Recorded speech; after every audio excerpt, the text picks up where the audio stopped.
All right, welcome back to WMAC Now with your host Chuck Stevenson, and welcome to a weekend review for April 23rd through the 25th of 2021. Huge weekend for women's MMA. Two title fights in the UFC, one title fight in LFA, which was on Fight Pass. Just a whole lot going on in women's MMA, even though there wasn't like a ton of fights necessarily. Just the sheer insanity of everything was really, really good. So let's go ahead and get down into it. First up, we're going to LFA 105. Was on Friday night and broadcast live on UFC Fight Pass. Had two ladies bouts, both in the strawweight division as well. First up, Tabitha Ricci defeated Shauna Ormsby via TKO due to punches. 4 minutes 50 seconds of the second round. Ricci climbed to 5-0. Ormsby fell to 2-4.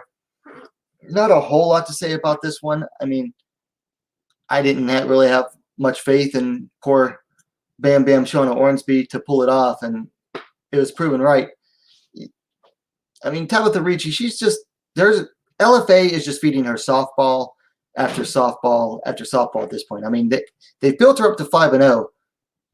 I think they're either fixing her to go for the title, or they're just going to keep on slow building her until she gets signed, to a bigger promotion, most likely the UFC at this point. Apparently she's a Black House fighter, which I did not realize, or I might have realized that before. Yeah, it was someone else. I didn't realize that.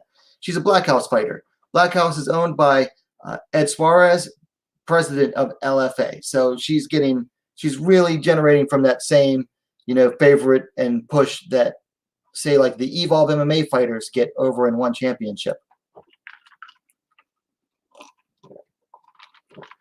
So hopefully she gets a step up, at least someone with a winning record in her next bout.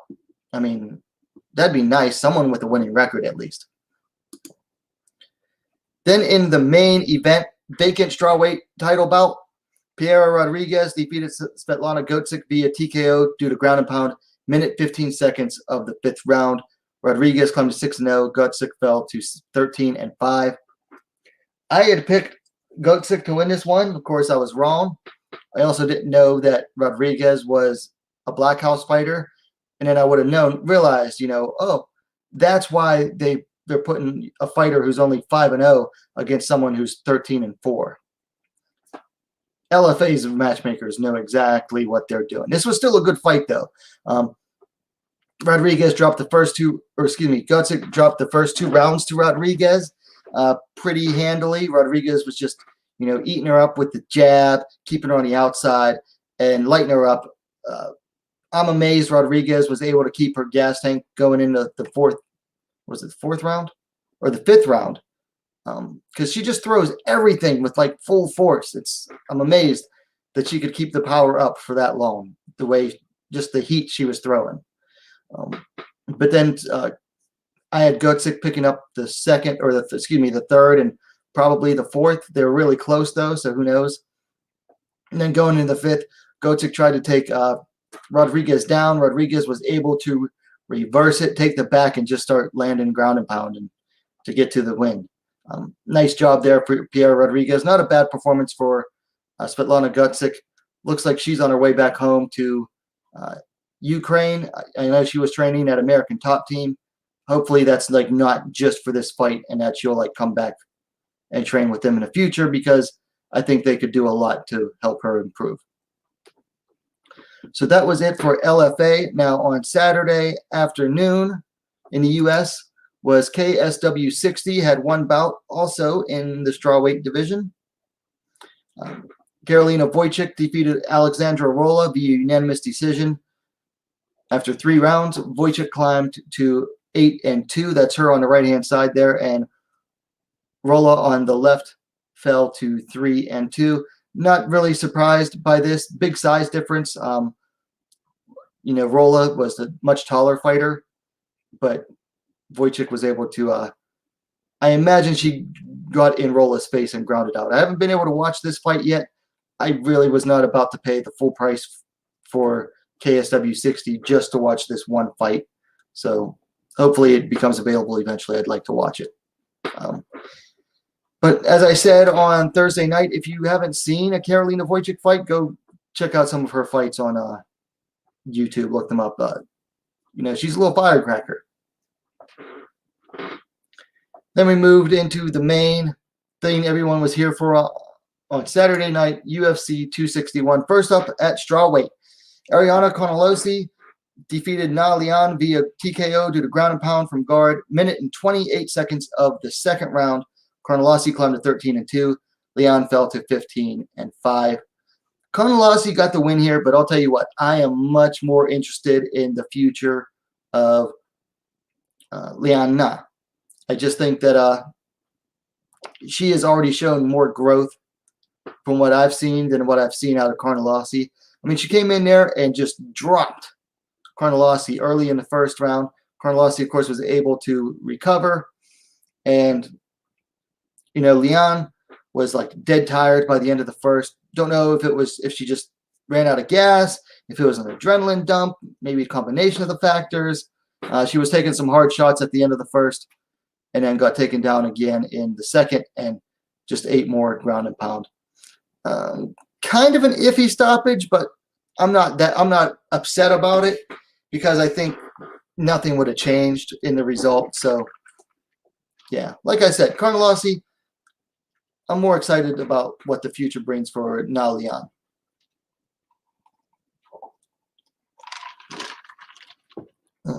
That's good root beer. Excuse me. Then up on the main card, flyweight championship, Valentina Shevchenko defeated Jessica Andrade due to TKO, elbows from the crucifix, 3:19, round 2. Shevchenko climbed to 21-3. Andrade fell to 21-9. I mean, not really surprised. I thought it would be a little bit closer than this. I thought, Andrade would, give Valentina a little bit more trouble. But, yeah, I kind of always knew Valentina was just going to win because she had more ways to win. And just a masterful display of, a lot of people are saying wrestling. I'm going to say it straight up. Valentina's not a wrestler. She's a judoka, okay? All of her takedowns really come from judo. They come from, she is able to use her opponent's momentum and balance against them, and that's how she gets her opponents to the ground. Just really masterful, use of judo from someone who is a master of sport in judo in Kyrgyzstan.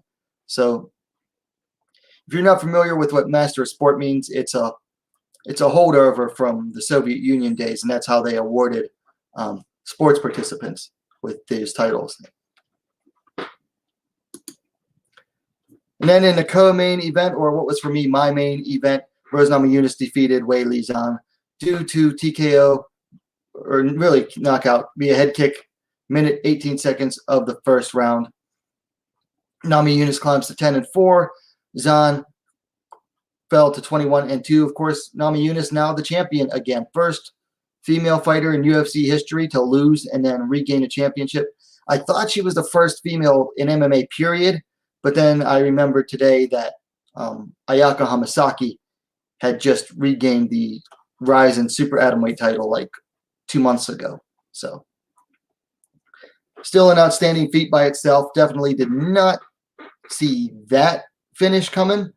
I kind of figured that if Rose was going to win by finish, it had to be early. I did not see her doing well in the later rounds.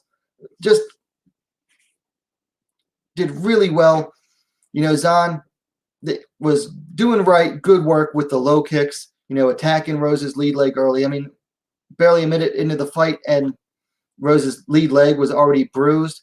But Zhang just stayed on the outside, I think, too long. I mean, granted, it was only a minute and 18 seconds that the fight lasted. But I think Zhang should have gotten work to get on the inside more and really take the fight to Rose. Instead, she, stuck on the outside and had Zhang anticipating a low kick because they were getting in a low kick war. So Zhang anticipated a low kick, but Rose went high, and Zhang's hands were low. Her head was still on the center line. Never saw the kick coming. Amazing work there by Rose Namajunas. Do you think Andrade goes back to strawweight? She might, but I don't think she likes cutting all that weight. I mean, 10 pounds is a lot when you're that small, so I don't know. I mean, she might. It'd be nice to see, but I think she has some fights to win that are very winnable fights up at the top in flyweight. So it'll be interesting to see. Welcome, Phil. I'm not sure if I've ever seen you in the chat before, so welcome to the WMMA scene. So that was UFC 261. Just absolutely phenomenal. 3 ladies fights, 3 finishes. Just great work there by the ladies. A few other things I wanted to talk about. You know, the review part never lasts long. So Judy V. Valentina used Jessica's strength against her grappling. Everyone thought Val would strike more. Well, yeah, she definitely used the grappling against Jessica because she didn't leave Jessica any choice. If Jessica stayed on the outside, she was going to get picked apart by the, you know, Valentina's countering. But every time she tried to get inside, Valentina just clinched up and used her momentum against her. So just really a masterful display from Valentina Shevchenko. I don't like her at all. I don't like her. Like, I'm not a hater. I don't like her. But you can't deny what she does in that octagon. You just can't deny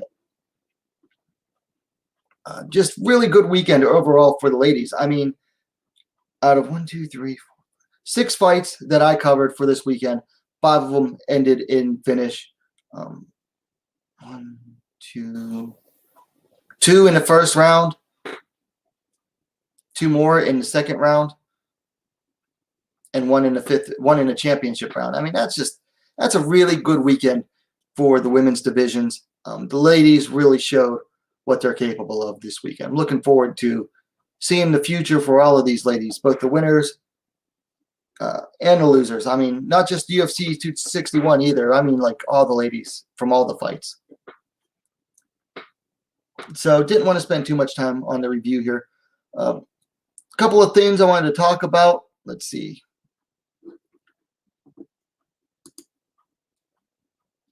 Yeah, I think she'd have a quicker road to the title fight at strawweight because right now strawweight is definitely wide open. And you know what? I remember saying this back when Joanna lost the title. I said, now that Joanna does not have the title, the division, the title picture is wide open. And that happens every time a dominant champion loses. You have a dominant champ at top and no one can stop her. You know, you just get a bottleneck. The division bottlenecks of everyone, like, and then basically it resorts to where the champion sitting at the top of the rankings is then resorting to moving further down the rankings for every fight, particularly if they're active. Like Joanna was an active champion, Valentina is an active champion, and Joanna just kept having to go down the rankings further in order to get title to fight challengers. Oh, yeah. UFC 261. It was, I don't know if it was return of the crowd. Maybe that really does have an effect. Maybe it was just, you know, I don't know. Maybe something was in the air down there in Florida. I mean, I'm sure there's a lot of people making jokes about COVID in Florida and whatnot. But there was definitely something magical about last night. And like the main card was all finishes. There was only a few finishes on the prelims. It was just an awesome night. I mean, definitely worth the $70 I paid. So, what else? So, this coming Wednesday, we have one ladies bout on T and T4. Colby Northcutt taking on, what's this lady's name? One sec.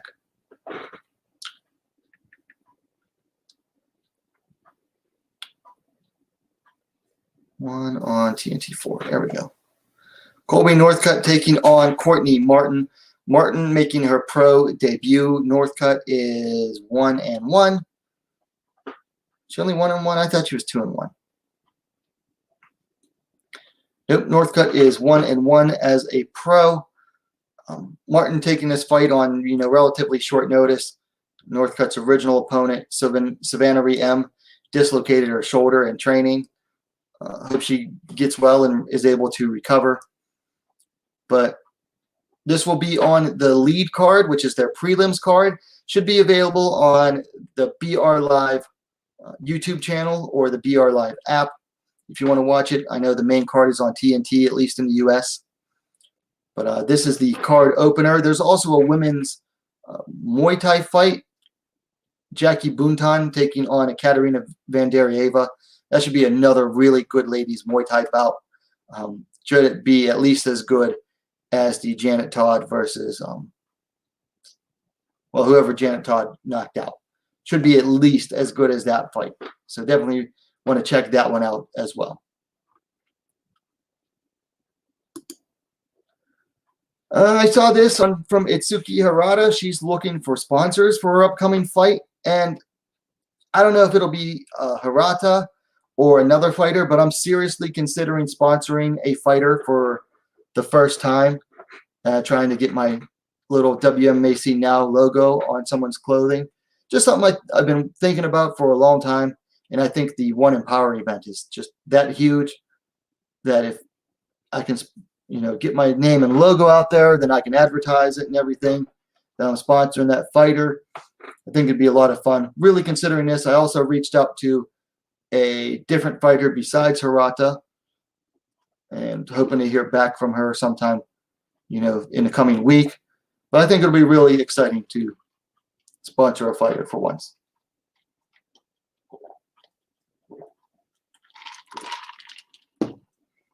The big question is, where would I want the logo to be? I think, the 2, 3, or 8, 9 are the best ones. Usually those smaller logos are cheaper than the bigger ones. The shirt logos, they look small, but they're easily the most visible the most often. So if I were to sponsor a fighter, I'd go for something, one of the smaller logos on the shorts, I would say.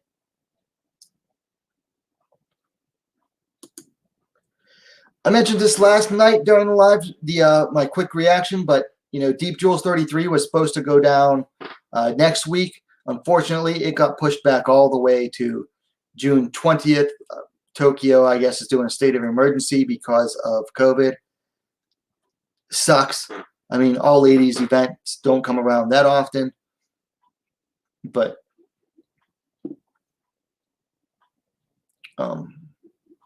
yeah, really looking forward to this, especially the Atomweight Grand Prix finals, to crown a new Deep Jules Atomweight champ. Outside of Invicta, there's only 2 all-ladies promotions in the world that I know of or that I've ever been able to find, and it's, Invicta and Deep Jules, and both have events coming up. They're both supposed to be in May. Of course, now Deep Jules got moved back to June, unfortunately.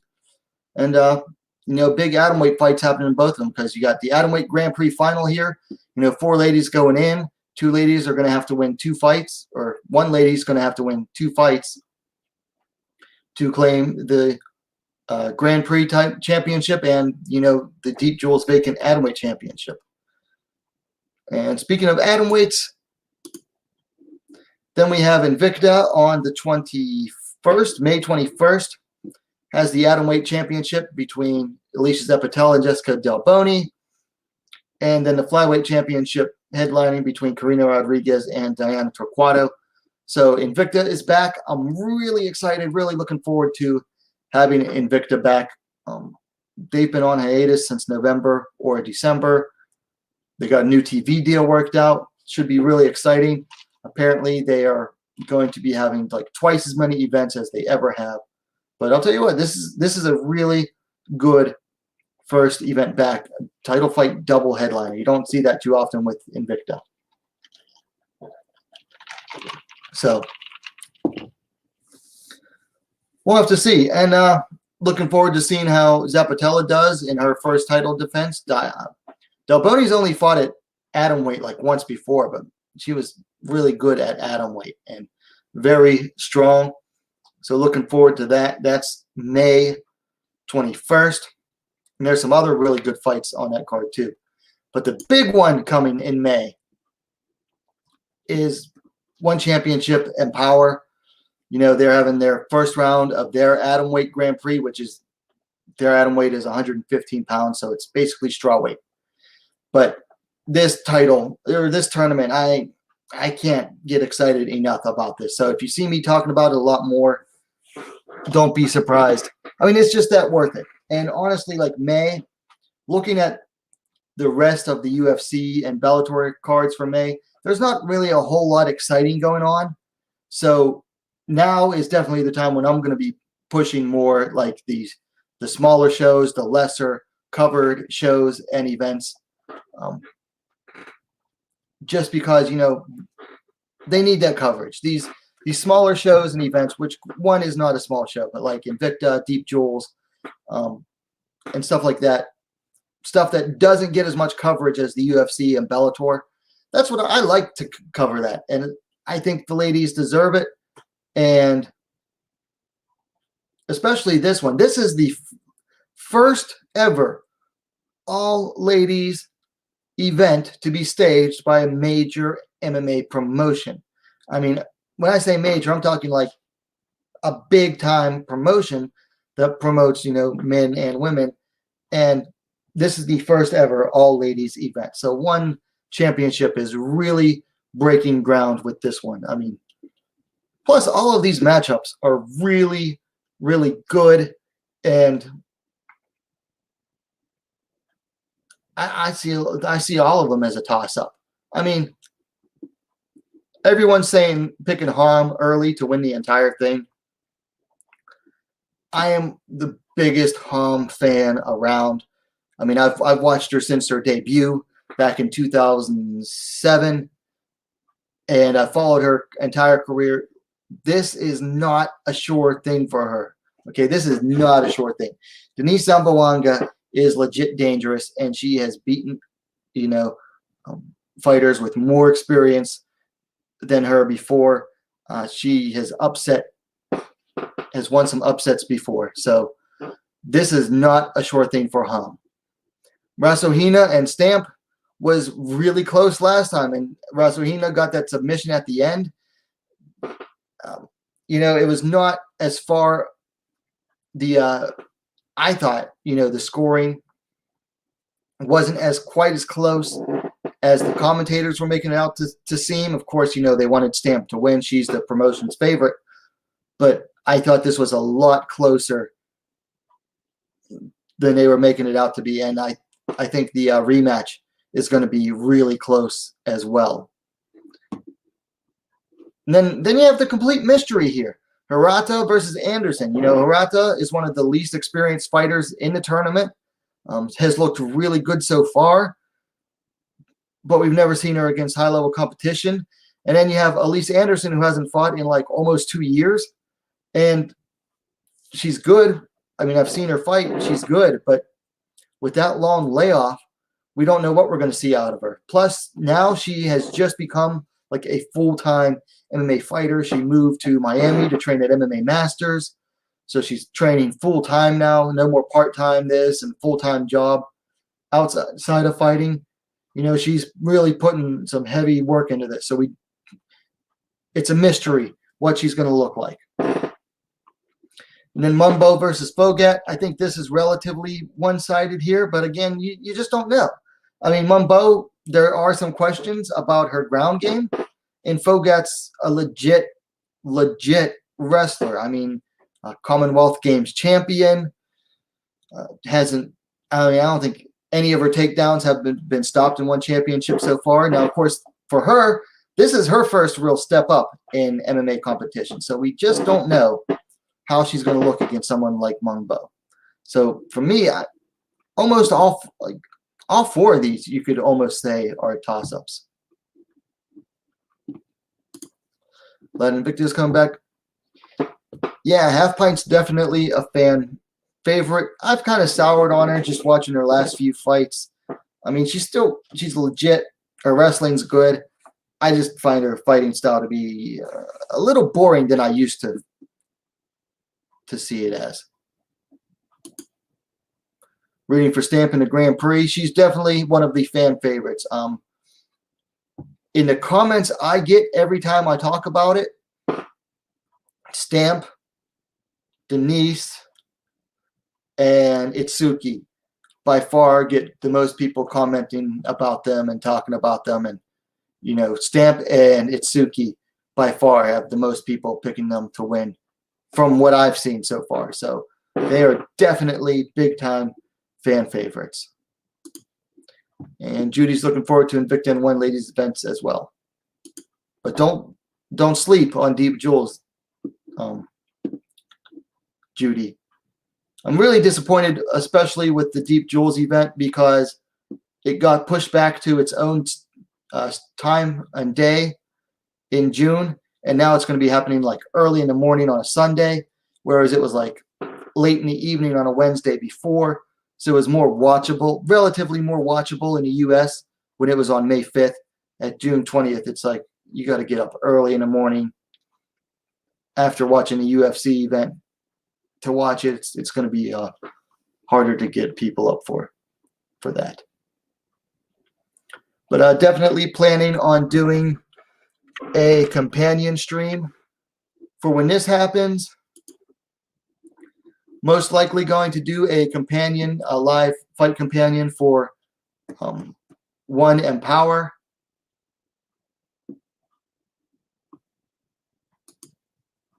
And I don't know if I'm going to do one for this Invicta or not. It depends. Like, that's a Friday night. That's a lot of work. You know, those streams are a lot of work, and I got to work Saturday morning. So we'll have to see. Is there anything else? Yeah, that's all I really wanted to talk about on the odds and ends things.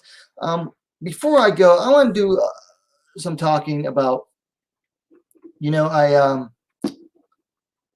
when I did the cover for this, and I'll bring that back up in a second here.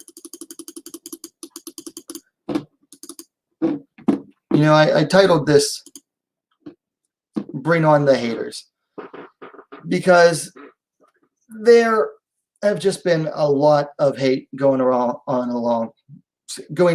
lately.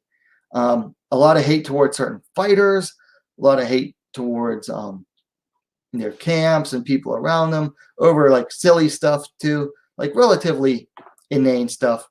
And then I've been getting some hate too lately in the comments, which I'll get to in a second. But like, you know, I see Carnlosi people talking about her looking like a juice head, which, okay, does she look juicy? Yeah, I think everyone can admit that, yes. Her build and physique is definitely suspect. However, we got to give her the benefit of the doubt because she hasn't been caught yet. You know, I'm an American. In the American system, you're innocent until proven guilty, or at least that's how it's supposed to run. So I think people got to cut down the hate on, you know, Carnlosi. Valentina gets a lot of hate as well. I don't hate on her because of her skills or anything. She just rubs me the wrong way. I just always has. Like, from the beginning, I was like, this girl rubs me the wrong way. So that's all I can really say. Like, that's like the one time it's really emotion-based for me rather than fact-based. She just rubs me the wrong way. But I don't hate her. I mean, I have the hell of respect for her. And for me, it's not hate towards her, but she does have a lot of haters. And then Rose had just been getting so much hate over some comments that weren't even directed to them.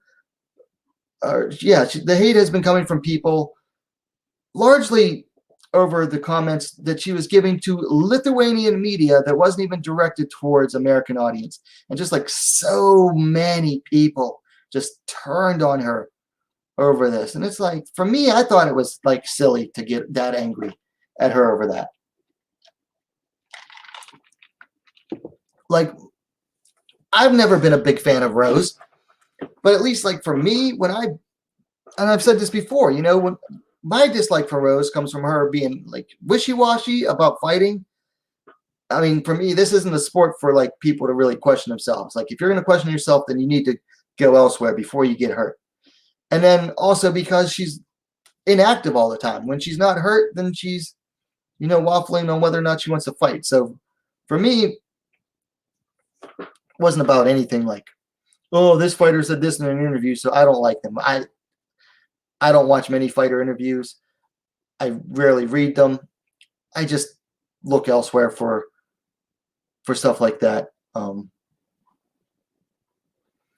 So, I mean, if you're going to hate Rose, then hate her because, well, don't hate on anybody. Like, why waste that much energy on someone that you don't even know over something that wasn't even directed towards you?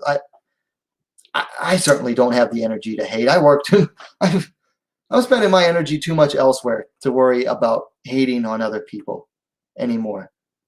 But if you are going to hate, at least have good reasons to hate on someone.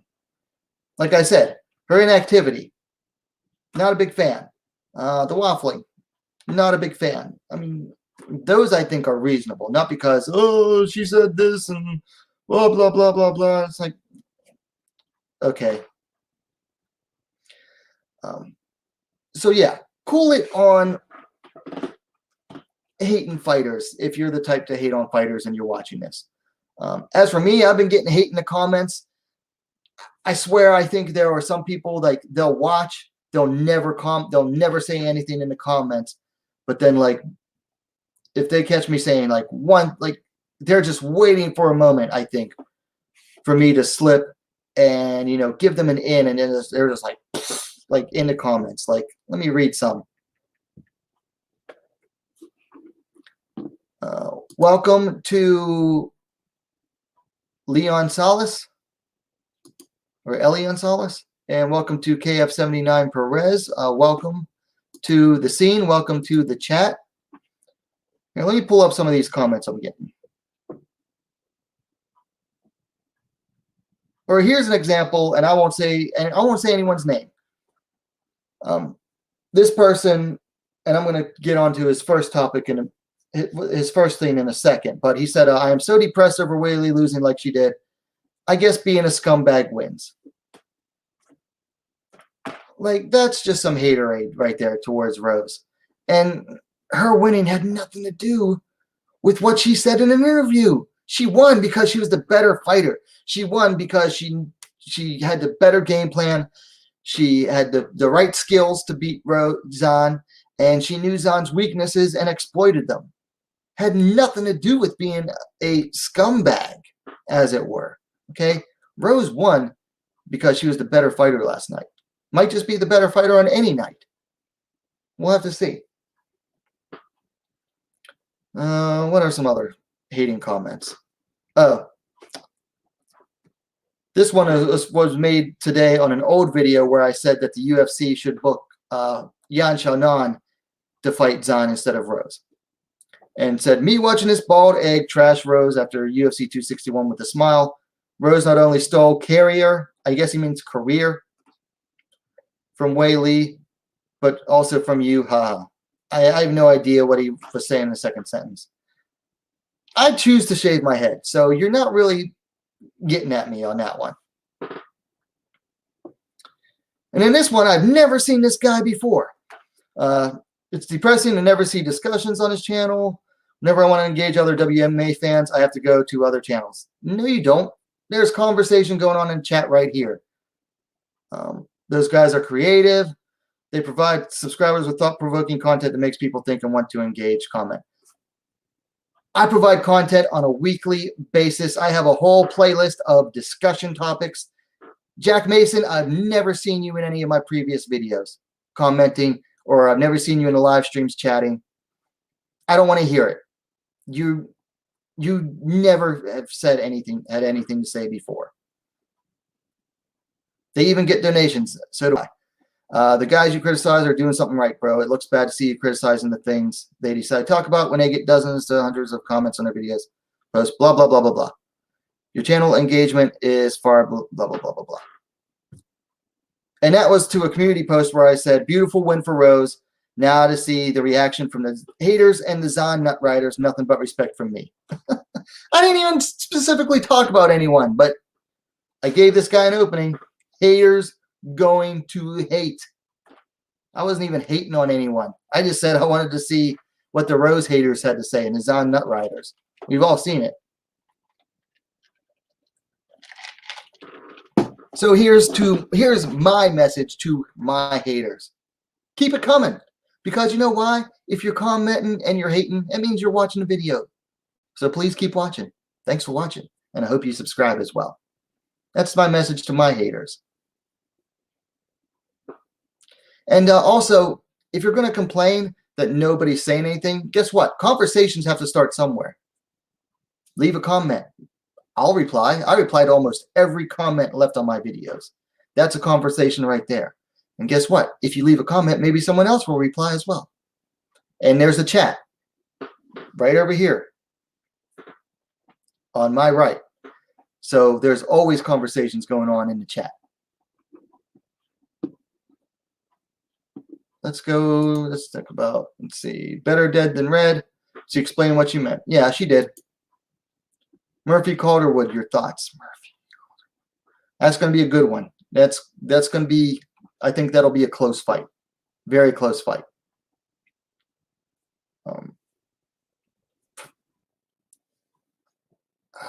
I wouldn't put money on it, on either of them. I don't trust either fighter.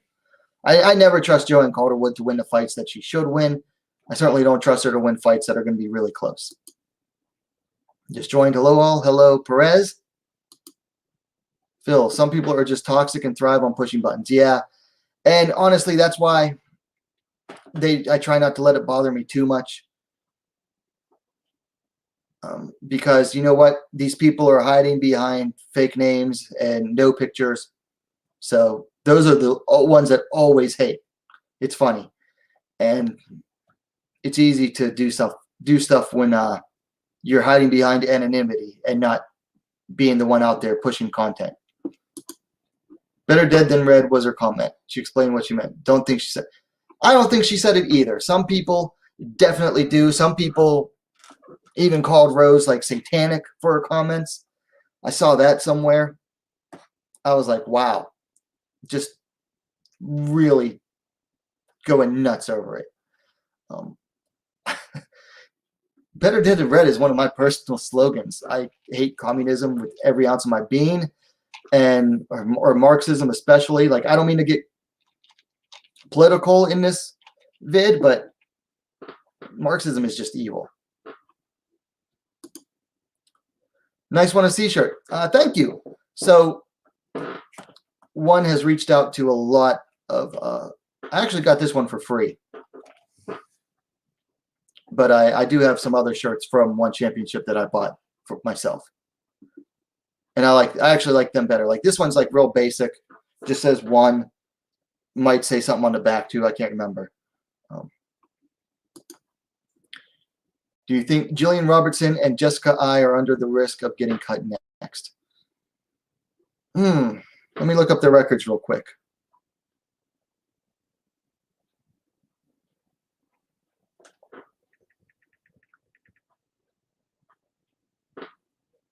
Jessica Evil Eye.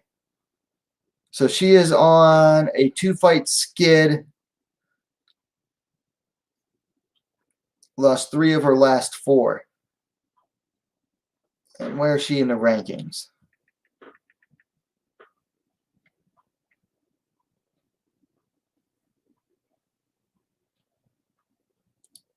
She's number 8 in the rankings. I don't think she's in danger outright of getting cut if she takes a really bad loss in her next fight, possibly. I mean, it could definitely happen. She's due to fight Jennifer Maia next. If she loses to Jennifer Maia, it depends. I mean, if she looks good in the fight, then probably not. If she looks really bad, maybe. But it's hard. I mean, Maia's just coming off a title bid herself. So losing to Jennifer Maia is... There's nothing bad about losing to Jennifer Maia, period. She's a former Invicta champ, defended it several times. So I don't know.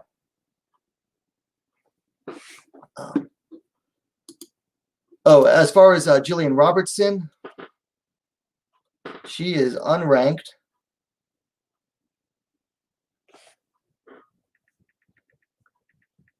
Let me pull up a record here real quick.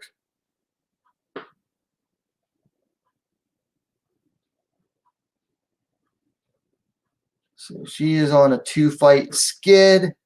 Before that was on a 2-fight run. Possibly. The big thing is that with Robertson, she goes out there, she's a finisher. So she's exciting to watch. I mean, she's going to go for the finish every time. And the UFC loves finishers, so we'll have to see. Robertson's biggest problem is that she entered the UFC. She was only 3-2 when she entered the UFC. She was a little too inexperienced, and it really shows because, like some other fighters that come into the UFC too early in their career, she's basically having to learn as she goes, basically. She might get cut. If she does, I hope she gets picked up by like Invicta, and can use that to build her way back up. Does Erin Blanchfield have another fight booked? Not as far as I've seen. Not yet. I mean, it'll probably happen soon enough, though.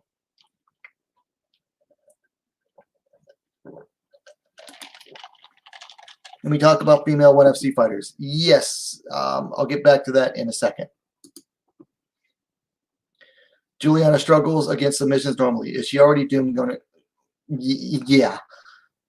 She is going into that fight uphill battle. I mean, Nunes isn't exactly known for her submissions, but I mean, she definitely has the ability to. Well, Megan Anderson isn't known for submission defense, and that was Nunes' like first sub win in I think a long time. But there's just so many ways for Amanda Nunes to beat Juliana Pena. Pena just has an uphill battle there. Judy V agrees with you. Judy says Murphy was upset she was not picked towards the title fight. To me, no. Yeah, but at some point you got to say, I mean, she's on what, a 5-fight winning streak right now? Born Murphy.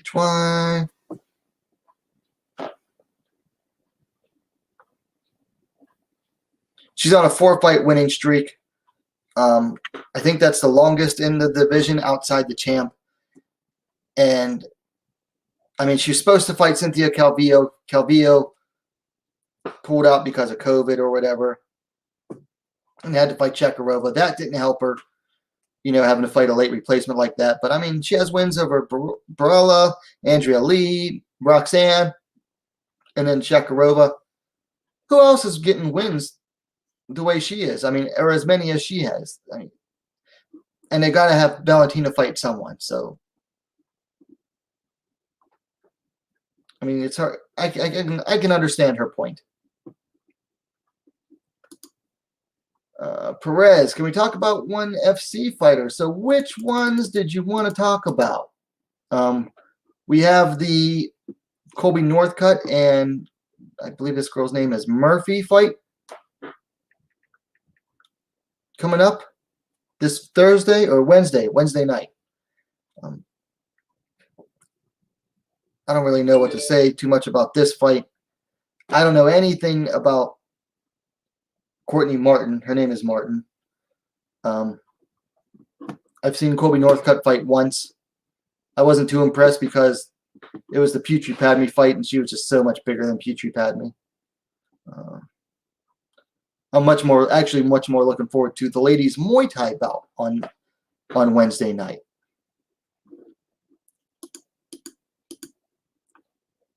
I mean, I can try to at least talk more about this one. I think to me, the one fight that people are sleeping on as far as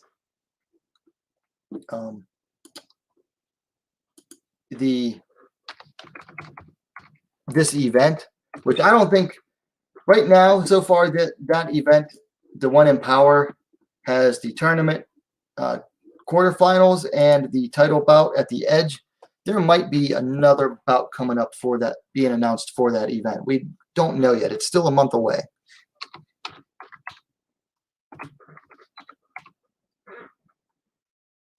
So I'm trying to draw it up on Tapology here.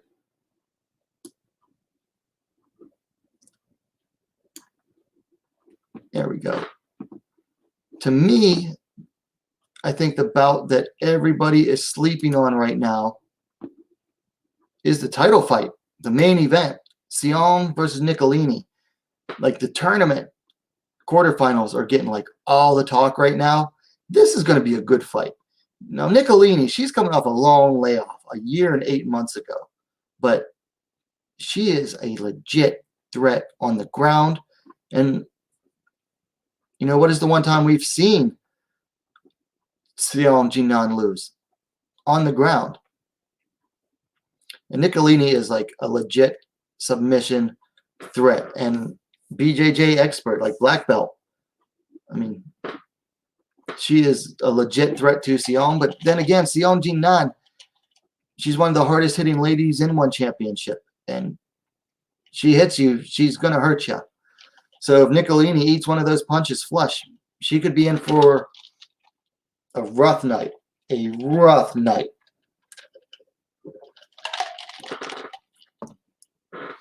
I'm very excited about this one. I'm mostly noticing the age of these fights here, the two fighters here. Like, I knew Sion was in her 30s. She's 33. I don't think I remember seeing that Niccolini is 39 years old. Man. She's just getting started really in MMA. She's only 6-2. She's 39. I'll tell you what, she is in great shape for 39 years old. Great shape. Really looking forward to seeing this one. Just the classic, you know, striker versus grappler battle. Those are always fun to me. But bringing this one back up.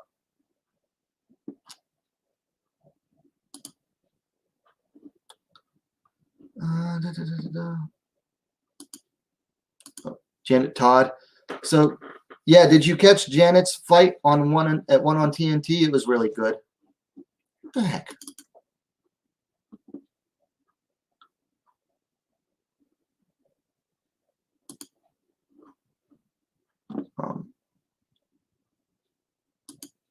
Yeah, Stamp Fairx rocks. She's fun. I was disappointed with the way One Championship, you know, was like giving her like soft touches a lot. Granted, she was still getting started in MMA, but she was doing really well. Like, she was just destroying girls, and they weren't giving her step up. But I can't really hate on her. I mean, she is, yeah, she's good, and she's getting better. So, yeah, can't hate on Stamp at all.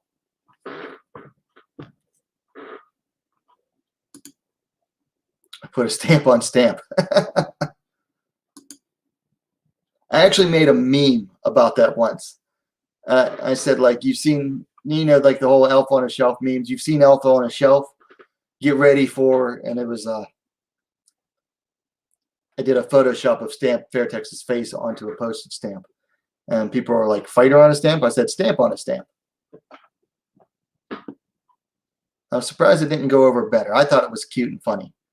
Do you think Janet Todd will win the one Muay Thai title? That's a good one.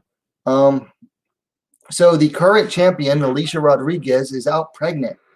The One Championship Muay Thai champion.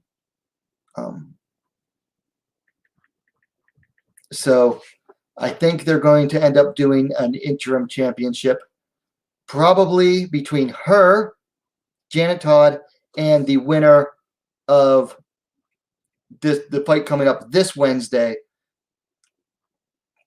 Excuse me, Jackie Buntan versus Katerina Vandarieva. Personally, I'm picking Buntan to win that one. If Vandarieva wins, we've already seen that fight between Janet and Vandarieva. But Buntan will be, I think that's a fresh fight for both of them. Trying to look up the rankings here. So Janet Todd in atomweight Muay Thai is number 2. Stamp is still number 1. I don't see Stamp returning to Muay Thai this year unless she loses in the Grand Prix. But if she keeps on moving up, she's definitely not going to return to Muay Thai. But so you got Janet Todd number 2. The champion is on hiatus. She just beat number 3, Annalena Hogstad, but Jackie Buntan is going to be in those rankings, I would imagine. So,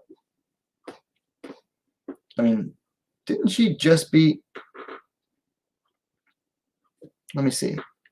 Because who did Buntan beat? I think it was Alma Uniku. Yeah. No, she just beat Wonder Girl Fairx. Who did Uniku just fight?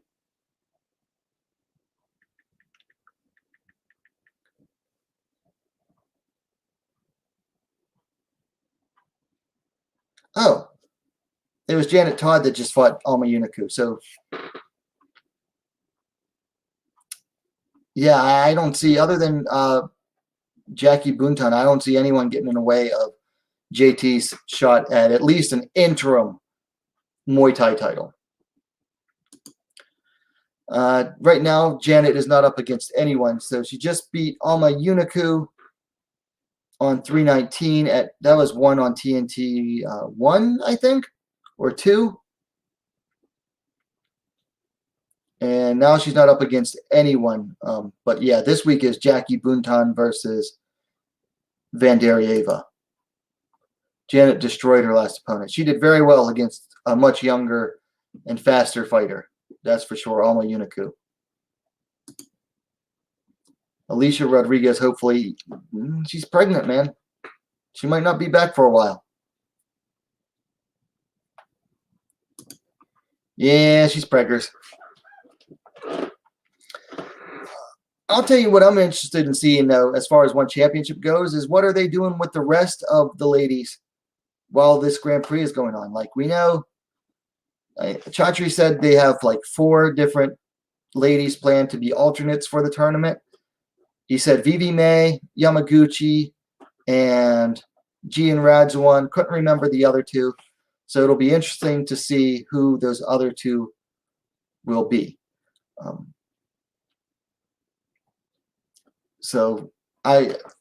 And plus they've like reduced their cards by like almost half since COVID started, and they've been splitting up their cards more. So they haven't had as many ladies fights lately, but I'm hoping, some of those other ladies get back in action soon. And title shots. One thing I wanted to talk about, it's getting close to an hour, and this genuinely does concern me. And I spoke on it last night, and I might have sounded like I was joking, but there are a lot of people out there that are like just really upset over Weili Zhang losing and Rose winning. And I'm concerned. I said last night, if you know anybody that are, hashtag Zhang Yang, reach out to them. Please reach out to them. Check and see that they're okay. Depression is not a joke. Like I just said, there was a commenter on my channel earlier said he's so depressed. I told him straight up, if you're really depressed, I seriously recommend talking to someone about it. And I can't recommend it enough. I said, talk to friends, talk to family. There are hotlines you can call. If you need to talk to somebody, listen, there is all kinds of help available, and sometimes the best help is free. Sometimes it's just talking to somebody. That's all you need to do is just talk to somebody, and it's enough to help you feel better. I remember one time, this was years ago, my older brother considered suicide because he had broken up with his fiance. And I drove him like 20 miles to go talk to this free counseling at a clinic. He only talked to the guy like maybe an hour or 2. Came out just feeling so much better because all he had to do was just talk and get it out of his system. And I don't know what the guy told him, but he talked my brother down. My brother was almost, swallowed the edge of his shotgun the night before. So listen, just if you're hurting, if you're feeling depressed over this, seek help. Just any kind of help will do at this point. And I know, I get it. People have been stuck inside like the entire last year, and they're putting a lot of themselves into these fighters. And I gotta warn you, you can't live vicariously through other people, especially athletes, because athletes lose, athletes fall, athletes are fallible. They're not infallible. Athletes have flaws. You can't live vicariously through these fighters. You have to, learn to live your own life. Even if you're stuck in lockdown, or you're like me, you're working so much that all you do is you go work home, work home, work home.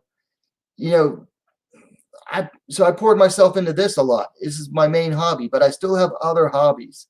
You gotta live your life.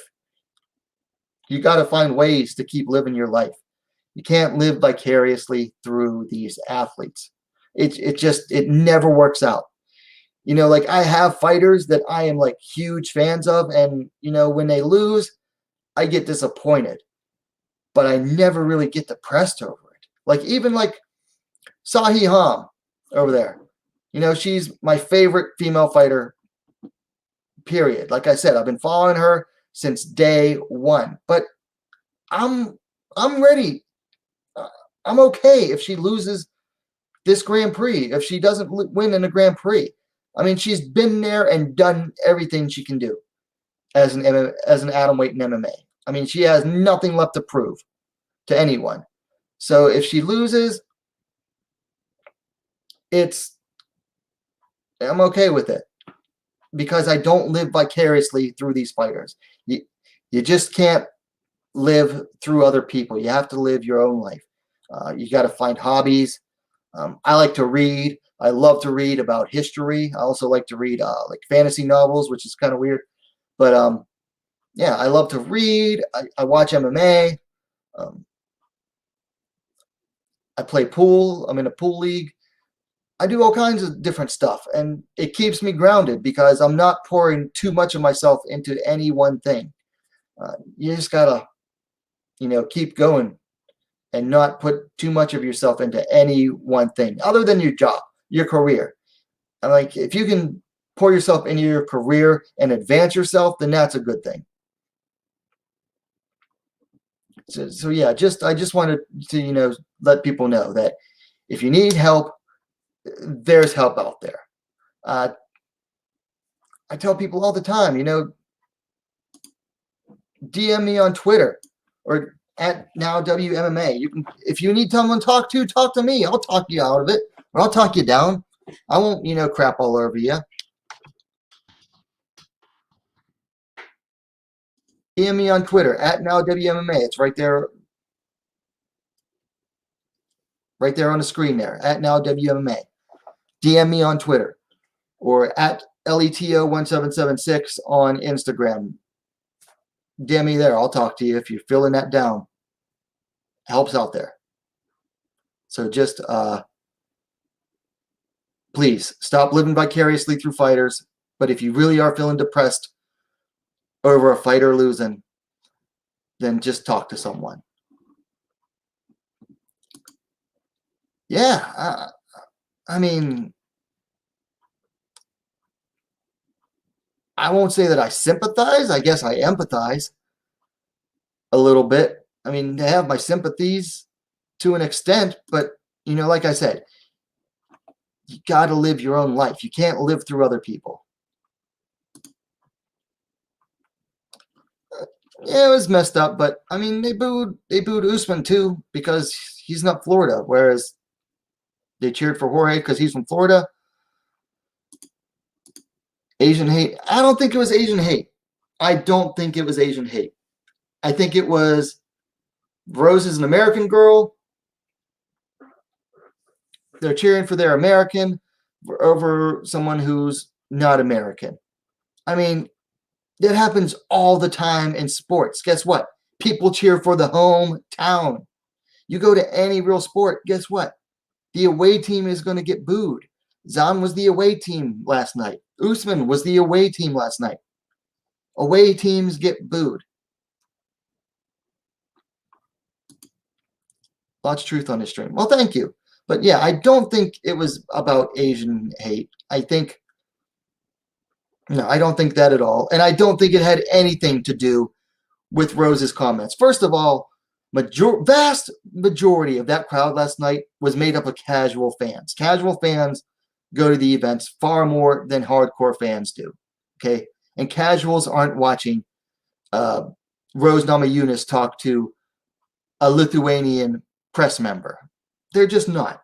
Most casual fans had no idea that stuff was going on. Period.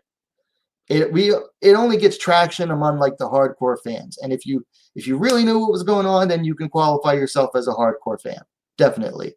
So I don't think that's it. And definitely, like a lot of people think that, well, what happens on these YouTube discussions and what happens on Twitter and stuff like that is just like the entire world. It's really not. The MMA community online is small. It really is. Like it seems huge. It's actually very small. And Twitter itself seems far bigger than what it actually is too.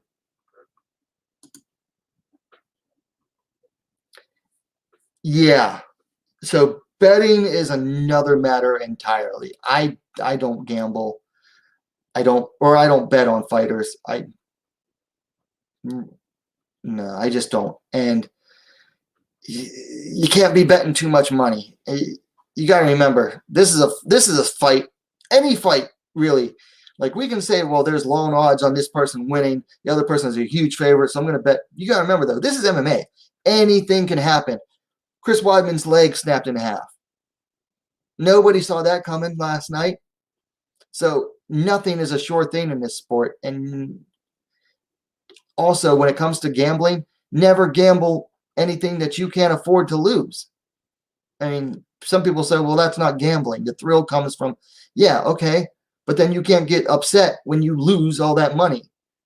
If you're gambling more than you can afford to lose, like if you're gambling with your house payment, you kind of deserve to lose. No, I mean, don't gamble with money you can't afford to lose. Ever.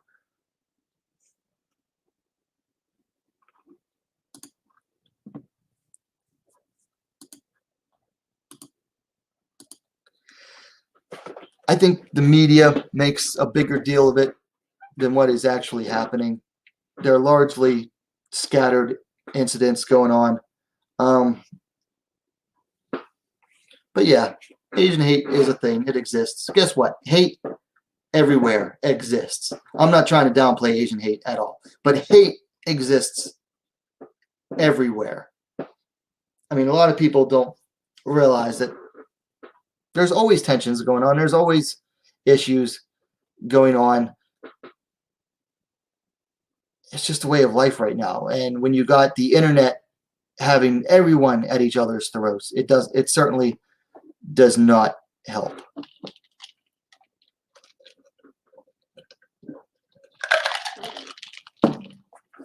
I'll tell you what, you ever want to experience racism though? Just go visit an Asian country as a non-Asian, or sometimes even an Asian but not from that particular country. The xenophobia and racism you will experience, like, wow. It's amazing. Like, I got shoved one time. I was in a nightclub in Korea one time, and I got shoved by some dude who started yelling at me. I had no idea what he was saying, but I know exactly what happened. He was there with some girls, and I was dancing just within the vicinity of them, which was a packed dance club. And I got too close, I guess, to these girls he was talking to, and he just like shoved me and yelling at me, and I'm just like, "What are you doing, dude?" I just walked away.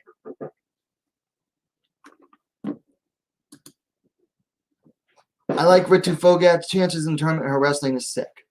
Yeah, she is the only legit wrestler in the tournament, and she has shown some improvement in her striking. My big worry is that her transitions need a lot of work.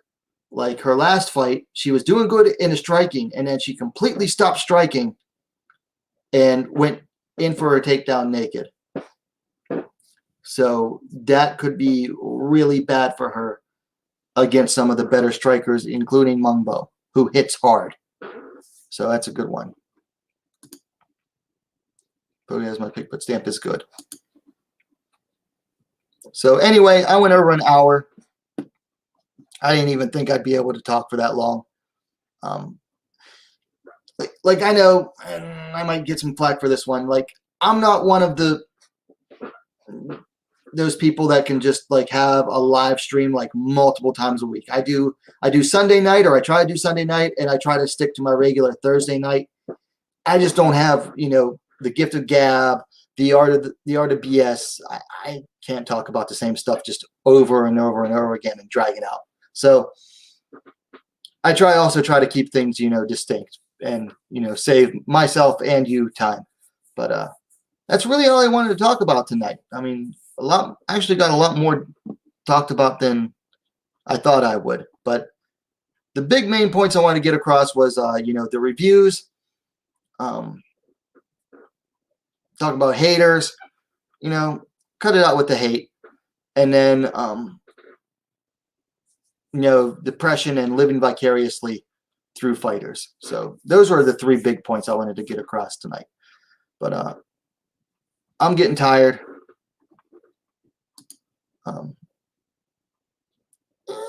She could be, but don't underestimate her.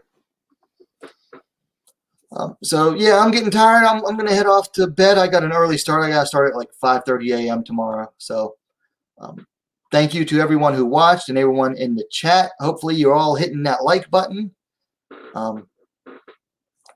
We had some new people in tonight, so I hope to see you back again. And if you're watching this on a replay, let me know your thoughts in the comments down below.